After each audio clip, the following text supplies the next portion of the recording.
ఇప్పుడు సెకండ్ ఏ చట్నీ నానమ్మ? నువ్వు చట్నీ. చూసేద్దాం రండి నువ్వు చట్నీ ఎట్లా పెట్టాలో.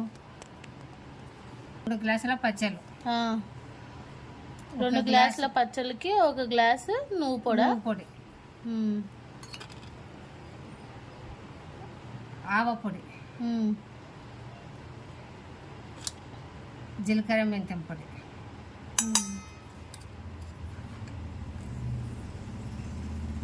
ఉప్పు, పసుపు.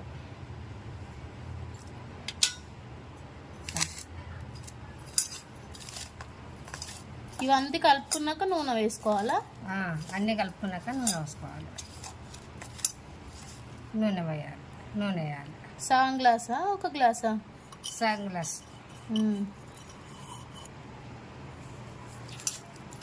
వేసి మళ్ళీ కలిపి పెట్టాలా అంతా? పక్కకు పెట్టి